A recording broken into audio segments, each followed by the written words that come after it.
মুর্শিদাবাদের ভরতপুরের প্রাক্তন বিধায়ক হুমায়ুন কবিরের ছেলে গোলাম নবী আজাদ ওরফে রবিনকে রবিবার আটক করে পুলিশ। অভিযোগ, বাবার নিরাপত্তা রক্ষীকে মারধর করেছিলেন তিনি। শক্তিপুর থানার তদন্তে উঠে আসে আরও বেশ কিছু তথ্য, যার ভিত্তিতে বিধায়ক এবং তার ছেলের বিরুদ্ধে ভারতীয় ন্যায় সংহিতার মোট 6টি ধারায় মামলা করা হয়েছে। এর মধ্যে একটি ধারা জামিন অযোগ্য। তবে সূত্রের খবর, তদন্তে সহযোগিতার শর্তে রবিনকে রাত 9টা নাগাদ থানা থেকে ছেড়ে দেওয়া হয়েছে।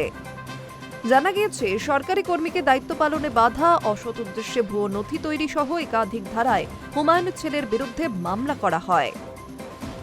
পুলিশ সূত্রে জানা গিয়েছে, প্রাক্তন বিধায়কের নিরাপত্তা রক্ষী জুম্মা খান নিজেই থানায় লিখিত অভিযোগ দায়ের করেন।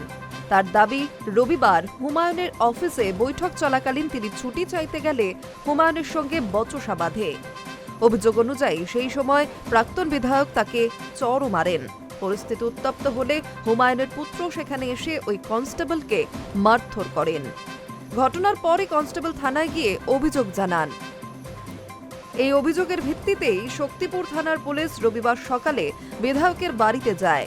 সেই সময় হুমায়ুন কবির বাড়িতে ছিলেন না, তিনি ছিলেন বহরমপুরে। পুলিশ তার পুত্রের খোঁজ শুরু করে এবং পরে তাকে আটক করে থানায় নিয়ে যায়। পাশাপাশি প্রাক্তন বিধায়কের অফিস এবং বাড়ির সিসিটিভি ফুটেজ সংগ্রহ করে পুলিশ। দুটি পেনড্রাইভে সেই ফুটেজ নেওয়া হয়েছে বলেই জানা গিয়েছে। তবে গোটা অভিযোগই উড়িয়ে দিয়েছেন হুমায়ুন কবির। তার পাল্টা বক্তব্য, নিরাপত্তা রক্ষী তার সঙ্গে দুর্ব্যবহার করেন এবং তাকে মারতে উদ্যত হন। হুমায়ুনের দাবি, সেই পরিস্থিতিতে তার ছেলে ওই পুলিশ কর্মীকে অফিস ঘর থেকে বের করে দেন। বিধায়কের কথায়, প্রয়োজনে সিসিটিভি ফুটেজ দিয়ে তিনি নিজের অবস্থান প্রমাণ করবেন। ঘটনার পর ক্ষোভে ফেটে পড়েন হুমায়ুন। তিনি হুঁশিয়ারি দিয়ে বলেন, পুলিশ যদি তার পরিবারের সঙ্গে কোনো রকম অশালীন আচরণ করে তবে বহরমপুর স্তব্ধ করে দেওয়া হবে এবং মুর্শিদাবাদের পুলিশ সুপারের দফতর ঘেরাও করা হবে।